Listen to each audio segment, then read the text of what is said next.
3 invités avec nous chaque soir pour décrypter les mouvements de la planète marché. Véronique Riche-Fleuret est avec nous ce soir, économiste indépendante et présidente de RF Research. Bonsoir Véronique. Bonsoir Grégoire. Gilles Bazicien nous accompagne également. Bonsoir Gilles. Bonsoir. Vous êtes le président d'Equity GPS et Florent Delorme à nos côtés. Bonsoir Florent. Bonsoir. Ravi de vous retrouver. Vous être stratégiste chez M&G Investments.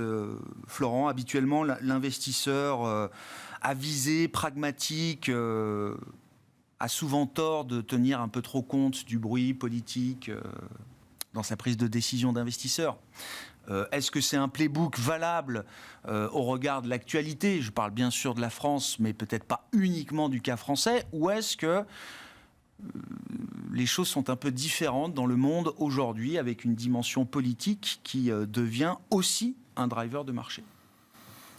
Je pense qu'il est bon que l'investisseur s'intéresse au cadre politique, même si effectivement on a l'habitude de dire ces dernières années que finalement ça a peu d'intérêt, c'est parce qu'on a été confronté... On dit ça a posteriori généralement. Voilà, et parce qu'on a été confronté à des situations politiques qui en réalité ne remettaient pas fondamentalement en cause la structure économique dans laquelle on était placé, mais ça ne veut pas dire que la dimension politique n'est pas importante, ça veut juste dire qu'on était sur des situations qui ne méritaient pas de s'inquiéter parce que, en réalité, ce qu'on interprétait comme une rupture politique n'en était pas une. Pour qu'il y ait rupture politique, il faut qu'effectivement des variables majeures de fonctionnement du capitalisme soient en cause. Voilà.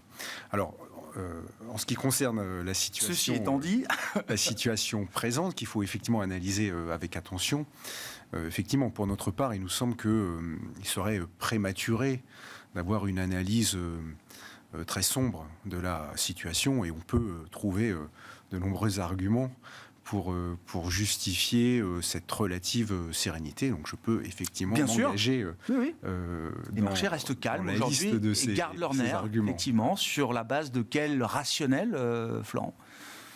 Donc la première des choses, ça a été répété sur de nombreux plateaux, c'est qu'effectivement aucune majorité absolue ne s'est dessinée à l'occasion de ces élections, ce qui signifie donc que les programmes les plus dispendieux, en particulier celui du nouveau Front populaire, mais ça aurait été le cas aussi pour celui du Rassemblement national, ne pourront pas être déployés dans leur intégralité.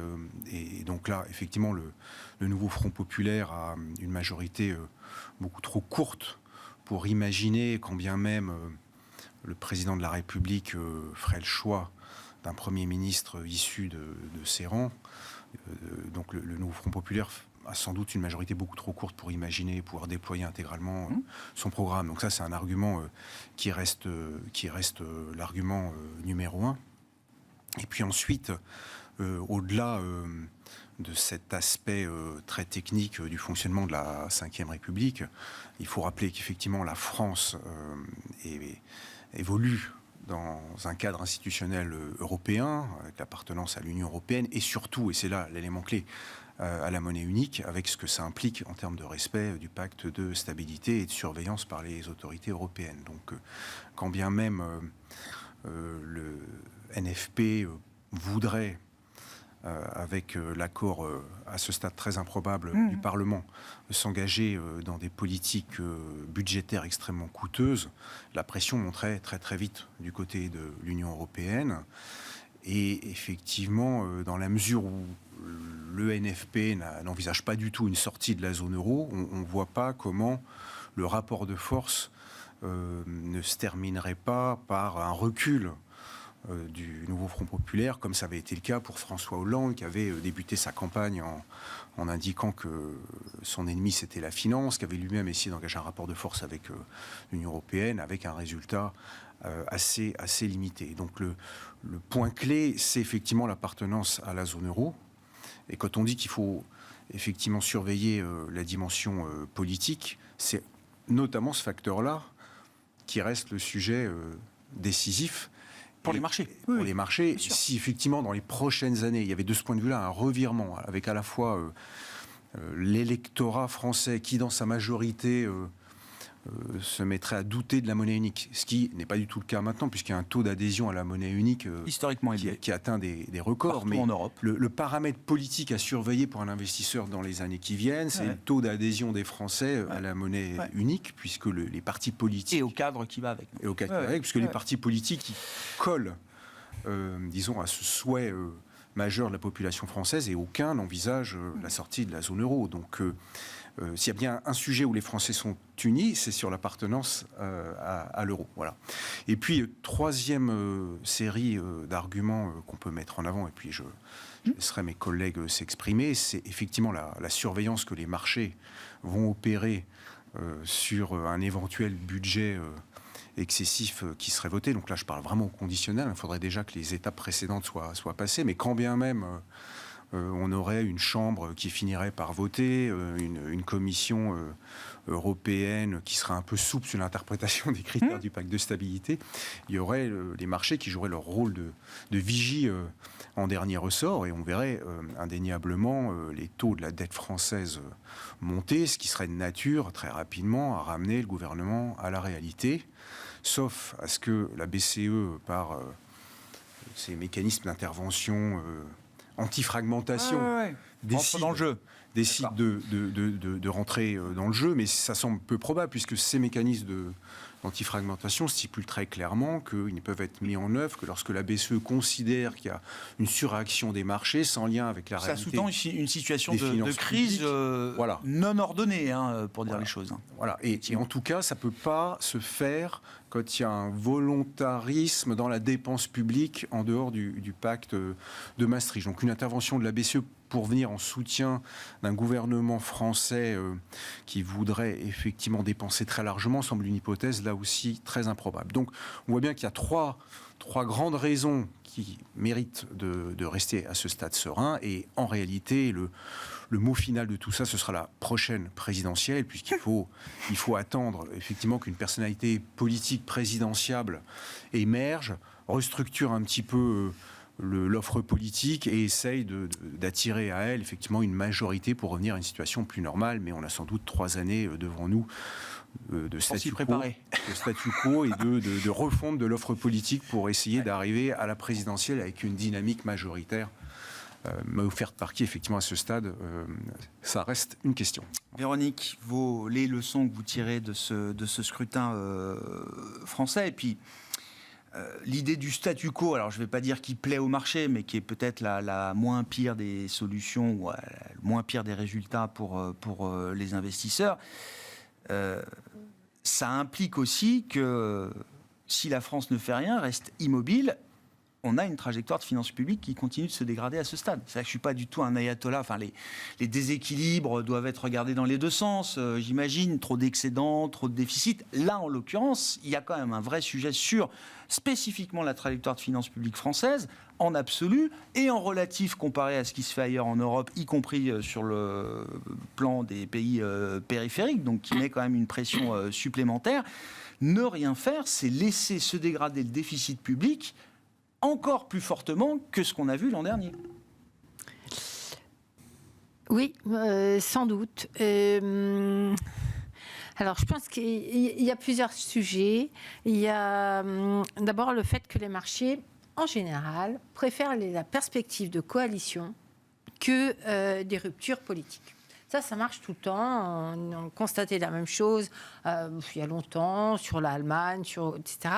Et je pense que par rapport aux alternatives qu'on avait à la fin de la semaine dernière, il y a déjà la préférence pour ce qui se profile, c'est-à-dire, il n'y a pas de majorité, donc il va falloir faire ensemble. Faire ensemble, ça ne veut pas dire forcément faire avec ensemble, mais ça veut dire arriver à des consensus. Et puis si on n'arrive pas à des consensus, on aura un gouvernement qui ne pourra pas aller très loin, donc qui ne pourra pas déployer des mesures trop choc, etc. Parce que trop clivantes, trop clivantes, etc. Et donc, je pense que ça justifie une partie de la réaction positive de marché. Enfin, positive. Oui. La neutralité marché. Oui, c'est ça. Le calme. Après, sortons un peu du cadre français. Moi, hier, je trouvais intéressant d'écouter les réactions des Allemands ou de certains Européens qui se disaient soulagés.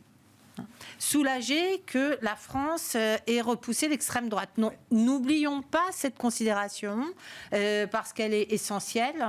Et je pense qu'effectivement, il y a également, sans doute, une partie du réconfort du marché. Et c'est pas une histoire seulement des finances publiques, des équilibres, etc. Non, je pense qu'il y a vraiment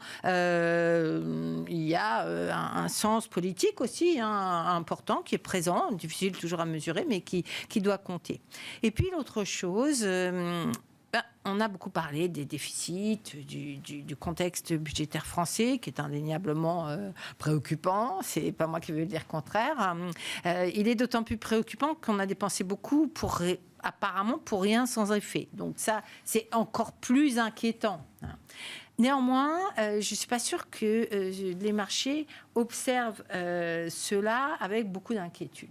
Finalement, de l'eau est passée sous les ponts quand même ces 5 dernières années par rapport à la tenue des finances publiques. Il y a eu des Covid, il y a eu des guerres, il y a eu finalement de l'argent public dépensé comme jamais personne ne l'aurait imaginé.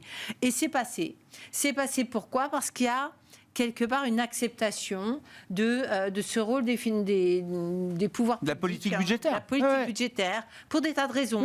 Dans l'atteinte d'objectifs stratégiques, souveraines, reconstruction industrielle, tout un tas de choses autour desquelles il y a quand même un consensus. Et peut-être que nous, économistes ou investisseurs, on est un peu trop focalisés sur cette problématique-là et que si on prend du recul, finalement, alors il y a un degré d'acceptation, et celui-là je ne le connais pas, personne ne le connaît. Ouais. Donc ce que je dis est probablement à mesurer, mais je me demande si effectivement cette problématique-là est une vraie problématique, sachant que derrière, il y a la BCE. Et il y a une BCE qui ne va pas faire plaisir, qui ne va pas être là pour tous les rendez-vous, et notamment pour un gouvernement dont elle pourrait juger l'orientation sanctionnable ou mauvaise, mais qui est quand même là dans un contexte géopolitique qui est très particulier et où, quelque part, cette dimension géostratégique de protection qu'on a très bien vue ces derniers trimestres quand même, incontestablement, fait qu'elle a un petit peu, elle joue ce rôle de matelas de sécurité. Je ne sais pas jusqu'où. Et comme vous le disiez très justement, ces marges de manœuvre ou d'intervention sont normalement cadrées. Sauf que tout le monde sait qu'on ne va pas laisser tomber la France et qu'on ne va même pas laisser émerger un risque de crise souveraine parce que l'environnement et l'actuel ne le permet pas. Et voilà, tout ça, ce ne sont pas des bonnes raisons. Mais ça me semble permettre de mieux expliquer la relative distance des marchés, la principale étant sans doute l'absence de majorité et le besoin de consensus si on veut avancer. Maintenant, attention, le pire scénario, il est peut-être peut-être dans quelques mois. C'est celui où la France s'est figée. C'est-à-dire qu'on n'a pas de gouvernement, ou on en a un qui échoue, etc., et ça ne tient pas. Et finalement, il peut y avoir des mouvements sociaux, parce qu'il y a eu une revendication ou des revendications très puissantes. Et ça, on ne le mesure pas du tout. Et si la France donne le sentiment d'être un espèce de magma politique d'instabilité permanente qui va déboucher sur quelque chose qu'on ne sait absolument pas prévoir dans 12 mois ou un peu plus que 12 mois, avec de nouvelles législatives dans un environnement politique qui pourrait être celui qu'on a eu depuis 15 jours, 3 semaines ou davantage, alors ça peut être c'est le déclencheur. Une sanction. Mais ce n'est pas le déficit en tant que tel que vous voyez être le déclencheur, toute chose égale par ailleurs, je pense on a tendance à donner moi-même un peu trop d'importance. C'est très honnête de le dire, effectivement, comme ça. On n'est pas... Je m'accroche. Il y a une distance qui s'est créée entre les marchés et ces situations de déficit, même si la France est plus regardée que jamais, procédure de déficit excessif, les agences qui vont revenir, qui ont déjà alerté, etc.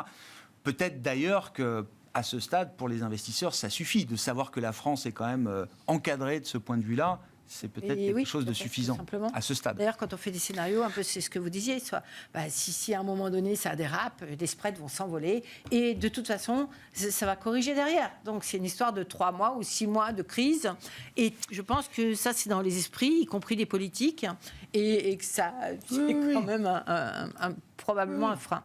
Le film crise britannique, Liz Truss, octobre 2022, et voilà, c'est encore un film récent de ce point de vue-là, et sans doute dans toutes les mémoires des chancelleries et des ministres des Finances en Europe. Vos commentaires, bien sûr, Gilles, et puis sur cette relation entre politique, alors je disais bruit politique, mais dimension politique et dynamique des marchés, course des marchés. On parlera peut-être d'aspects plus fondamentaux après, entre l'inflation américaine et les résultats des entreprises. Mais cette dimension politique, elle est quand même malgré tout de plus en plus envahissante.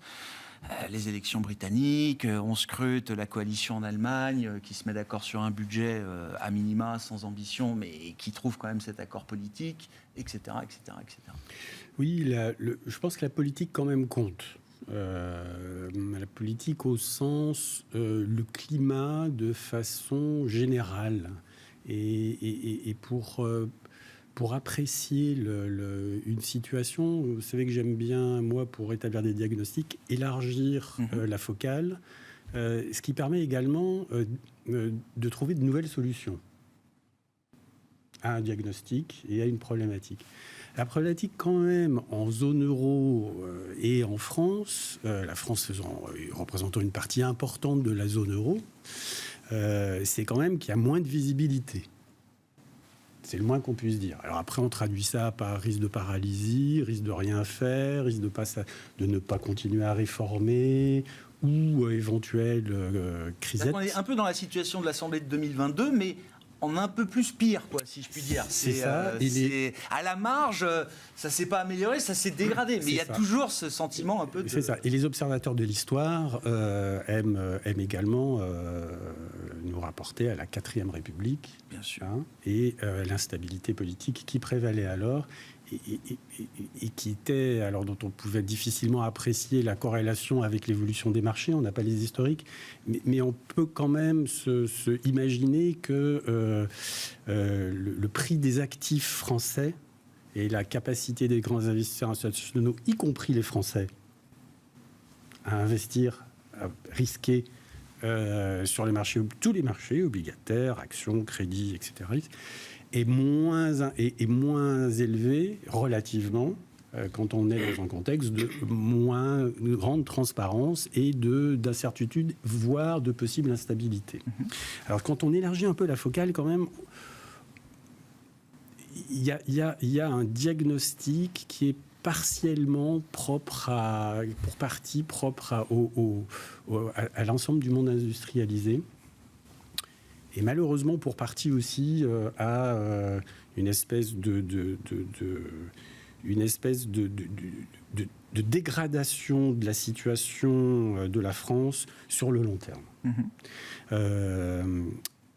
J'en veux pour preuve la situation des finances publiques, mais aussi des taux de chômage structurels sur le long terme, de la capacité des financements des retraites, du degré d'innovation, du degré de compétitivité, de l'économie, de productivité, adhésion aux règles, respect des règles, etc., etc. Et là, nous, on fait une analyse qu'on met à jour régulièrement. La France ne fait pas partie des meilleurs pays développés dans le monde. C'est pas un triple A. Depuis longtemps. Enfin, selon vos critères à vous. Selon nos critères, nous on utilise des termes triple A+, et puis le reste. Ouais. Triple A+, c'est pas seulement une question d'agence de rating. On a une quinzaine de critères qualitatifs. Voilà. Et on peut identifier que les valeurs, en règle générale, dans ces pays-là, ont tendance à surperformer sur le très long terme, et ça correspond à des avantages compétitifs très forts, et d'autant plus forts qu'ils sont diffus et multiples. Alors, donc ça, c'est malheureusement... pas notre situation. C'est pas notre situation, on ne fait pas partie, et on s'en éloigne. Doucement, mais régulièrement. Et l'épisode actuel, c'est également un épisode d'éloignement. Ouais. Le deuxième élément qui est plus général au monde développé, c'est l'inflation. Parce que quand on regarde l'inflation, on se dit, on la regarde à 12 mois ou à 3 mois, on se dit 2,5%, mon Dieu, c'est bas, le problème est résolu, pourquoi les banquiers sont trop, notamment la Fed, qui a des taux d'intervention beaucoup plus élevés, ne baisse pas rapidement ces taux. Et en fait, quand on analyse vraiment la problématique, c'est que, si on regarde pas sur 12 mois, mais sur 4 ans, eh ben on a fait plus 18%. Oui. Sur un panier moyen qui est en fait largement largement conventionnel. Et ce qui est différent selon à qui on s'adresse, selon qui subit. Bien sûr. D'accord ?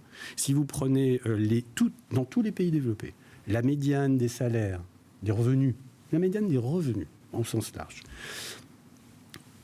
inférieure, eh ben, c'est des gens qui souffrent beaucoup plus de l'inflation. Oui. Énergie, essence, etc., nourriture, qui représentent... L'inflation ne frappe qui pas, représente pas du tout la même proportion, pas du tout. Et donc cette augmentation des demandes alors c'est très désagréable d'être dégradé pour tous les primates supérieurs. On peut avoir des expériences sur des animaux qui sont assez intéressantes en la matière. Et puis il y a l'expérience en temps réel. L'espèce humaine en particulier. C'est très désagréable. Très, très désagréable. Et on voit, en fait, des demandes et donc en face des promesses qui sont plus ou moins réalistes. Plus ou moins.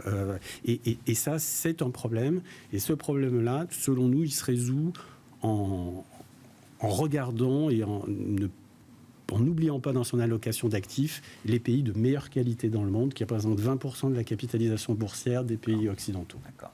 Donc c'est l'occasion de se replonger dans cet univers des AAA+, comme vous l'avez noté chez vous, chez Equity GPS.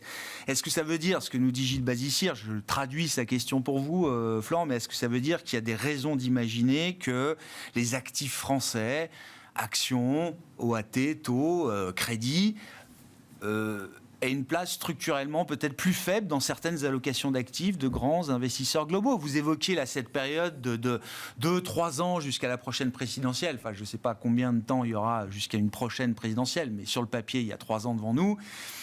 Est-ce que pendant cette période-là, on peut imaginer des grands investisseurs internationaux dire, la France action dans le MSCI World, c'est 2,7%, déjà c'est pas beaucoup.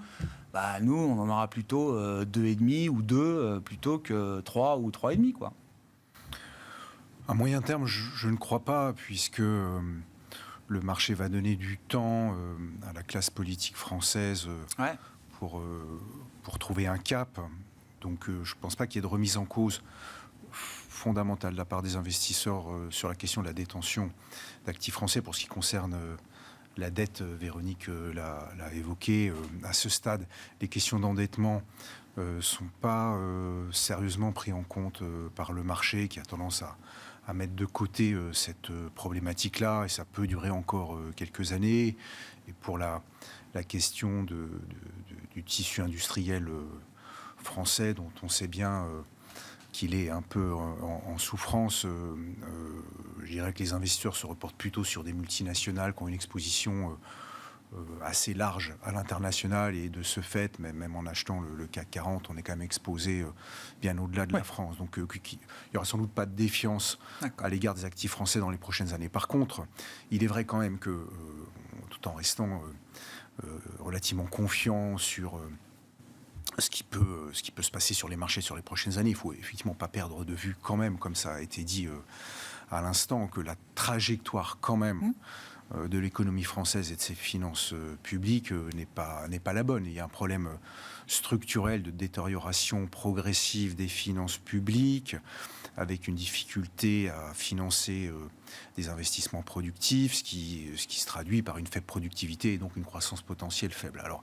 quand on est confronté à une situation comme ça, il y a effectivement deux tentations. La première, c'est de mener une politique de l'offre, ce qu'Emmanuel Macron essaye de faire. C'est le cas depuis 10 ans plus, peut-être maintenant en France. C'est prédécesseur aussi, donc politique de l'offre. On essaye de relancer quinzaine d'années qu'on est là-dedans, qui est censée amener de la croissance et du pouvoir d'achat. Bon, il est vrai que malheureusement ces politiques de l'offre n'ont pas donné les résultats escomptés. C'est pour ça qu'il y a une partie de l'électorat qui est tenté par des politiques très, très keynésiennes que le nouveau Front populaire incarne, avec, je le lisais encore ce matin, cette idée que le plan de dépenses équivalent, d'après estimation que j'ai pu voir, à 8 points de PIB sur les 3 prochaines années, qui n'est pas... C'est 2 mini-budgets de Listrus. Voilà.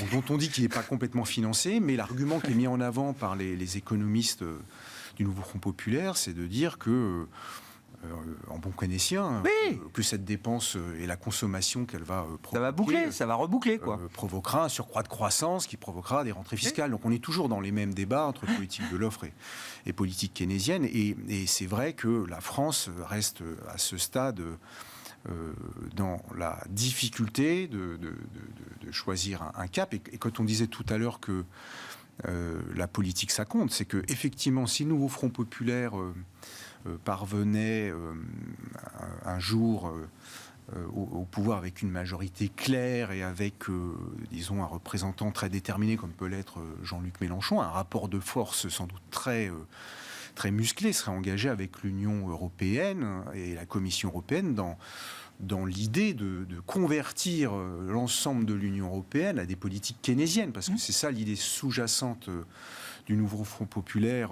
C'était déjà un peu celle de Hollande, il avait dû abandonner, mais ça allait clairement du côté de LFI, c'est de changer le logiciel de l'Union européenne, qui est quand même plutôt un logiciel politique de l'offre, pour engager l'Union européenne dans des politiques keynésiennes, donc financement massif de la dépense, on accepte l'inflation qui va avec, on essaye de rétablir temporairement le pouvoir d'achat de cette manière-là. Donc là, ça constituerait effectivement une vraie rupture politique. Ouais, j'entends. Parce qu'il y a un changement de logiciel, on passe d'une politique de l'offre à une politique keynésienne. Et là, pour les marchés, pour les détenteurs d'obligations, non seulement françaises, mais aussi européennes, ce serait un game changer. Là, c'est un vrai game changer. C'est le moment où un rapport de force engagé par des pays puissants de l'Union européenne, évidemment la France, mais on peut imaginer l'Italie qui viendrait se greffer un dispositif.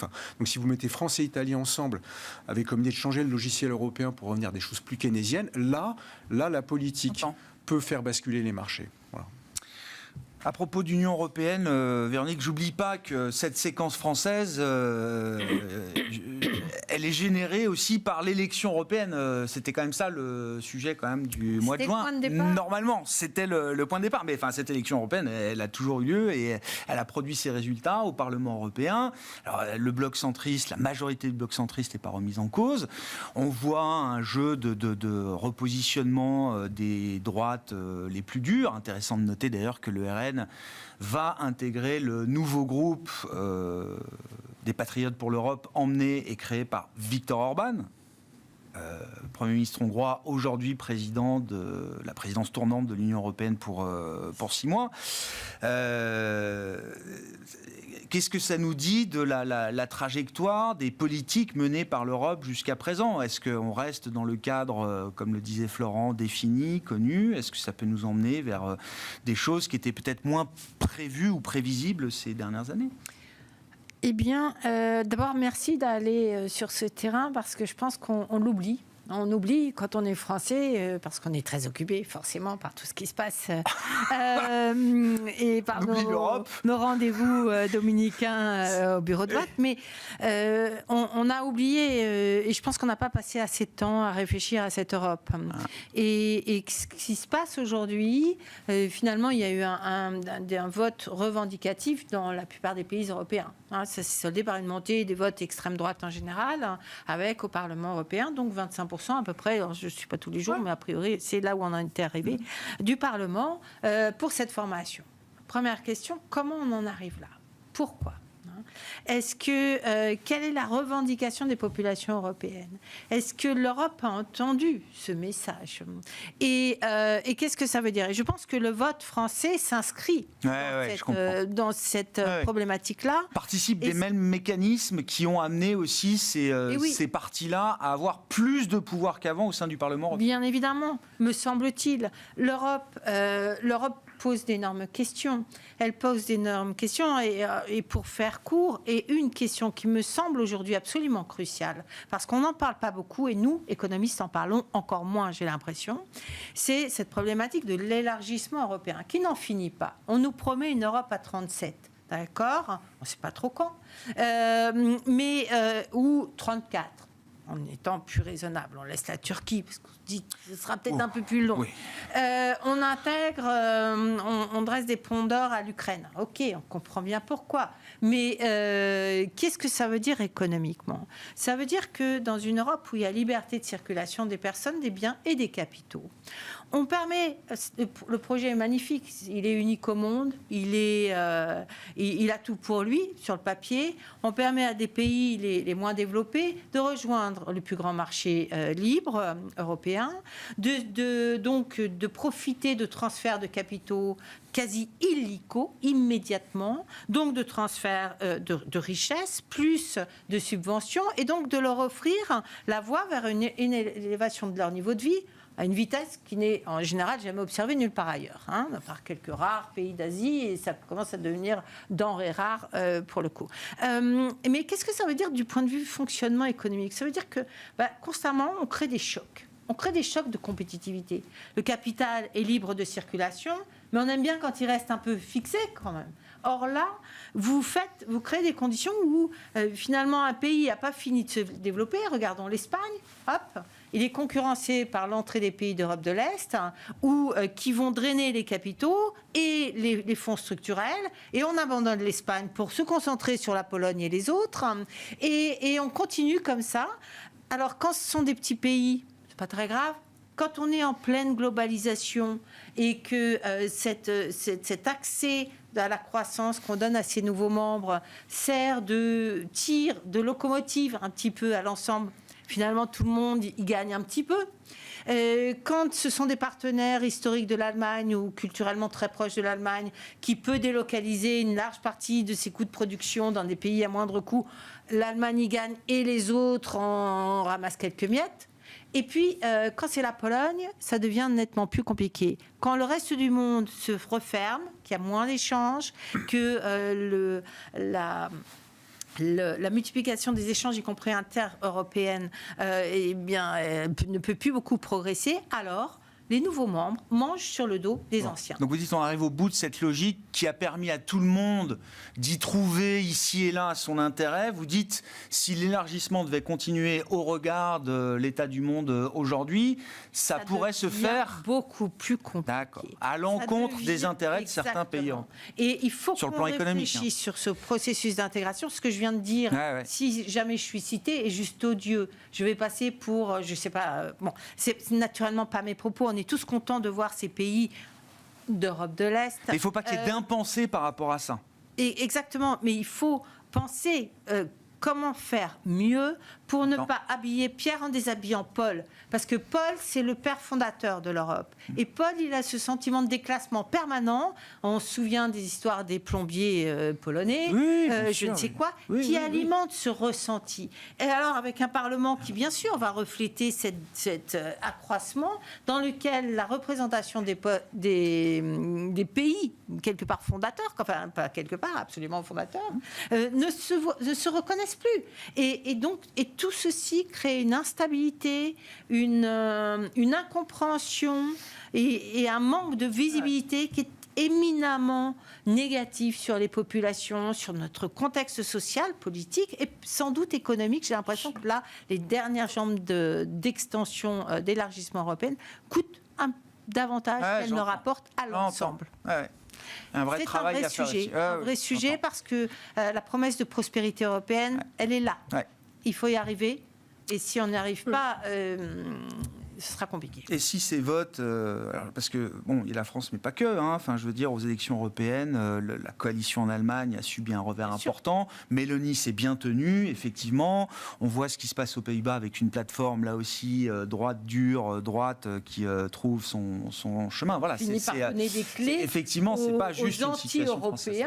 Les clés de la gestion européenne dans trop de pays ou dans une part trop large de ce Parlement européen. Bon, on n'a pas beaucoup parlé des fondamentaux, mais je veux bien qu'on parle un peu de la logique d'investissement à ce stade. Je le disais sous forme de boutade, bon, la France au sein du MSCI, c'est 2,7%. Le seul poids d'une entreprise comme Nvidia, c'est 4,5%. C'est-à-dire que ça remet un peu aussi les choses en perspective quand on fait de l'investissement global et de l'allocation d'actifs. Tout à fait d'accord. Donc tout à fait d'accord pour apprécier vraiment le monde. Voilà. C'est dans ces opportunités d'investissement et éviter de surpondérer de façon excessive un pays ou un secteur dans une allocation d'actifs. Or, si on regarde l'essentiel, la plupart des investisseurs français ils sont extraordinairement surexposés à la France. À leur marché, oui. Pas seulement à leur marché. En règle générale, leur emploi est une entreprise ou une administration Oui, ah bah non, française. bien sûr, oui. Leur premier actif est, quand ils en ont, c'est de l'immobilier en règle France, générale, principalement en France. Oui. En En tant que Français, on est chargé de France. Ensuite, on a soit entre guillemets de l'assurance vie qui porte un nom très, très, très rassurant et qui en fait des investissements en obligations d'État françaises. Et enfin, sa retraite, elle est déterminée par le flux futur des cotisations entrantes. Ici, Donc c'est un message aux Français, à l'investisseur et à l'épargnant français que vous adressez alors. Et ensuite, en règle générale, pour la proportion faible qui investit en actions, il lui est souvent proposé des investissements français ou en zone euro. La zone euro dont la France représente une voilà. Donc c'est quelque chose qui est assez important selon nous et il convient d'autant plus d'être diversifié au niveau mondial qu'on n'est pas du tout diversifié pour le reste.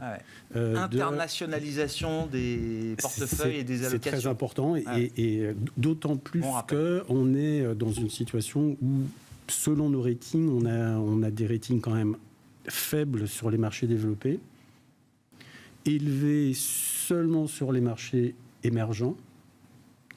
Et alors avec des marchés émergents qui font pas tellement envie dans le cas de la Chine. Non. Le Brésil, on peut se poser aussi des questions quand même en termes de qualité entre guillemets. Il y a un marché émergent qui nous plaisait beaucoup depuis 2 ans, c'est l'Inde. Notre rating a baissé sur l'Inde, mais le sentiment de marché reste très favorable. Et quand on regarde dans l'histoire, même quand on avait un rating faible sur l'Inde, le marché indien en devise locale continuait de progresser en moyenne. Le momentum. Voilà. Sur le très long terme, ça nous paraît toujours intéressant d'être en Inde. Bon. Internationalisation, regardons au-delà effectivement de nos seules frontières. Quel est le message et la logique d'investissement qui prévaut pour vous à partir de ce début de deuxième semestre 2024 Florent, on n'a pas le temps d'évoquer tous les sujets de banque centrale, etc. Mais voilà, est-ce qu'il y a quand même encore un environnement porteur effectivement pour être exposé au risque sur les marchés ?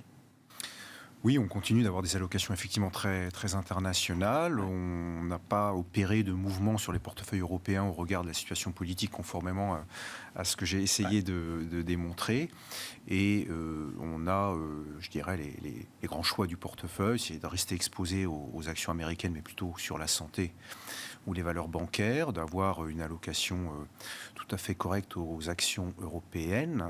Et puis, de manière générale, dans la perspective de la baisse annoncée des taux directeurs des banques centrales, qui nous semble être à peu près balisée, même si les banques centrales ne veulent pas trop s'engager à ce stade, on a de la duration dans les portefeuilles pour bénéficier, on l'espère, de cette détente des rendements obligataires à venir. Bon, on en saura peut-être un peu plus cette semaine avec les prises de parole de Jérôme Powell attendues juste avant la publication du rapport mensuel sur l'inflation aux États-Unis. Merci beaucoup à vous trois d'avoir été les invités de Planète Marché. Florent Delorme, M&G Investments, Gilles Bazissire, Equity GPS et Véronique Riche-Flores, RF Research.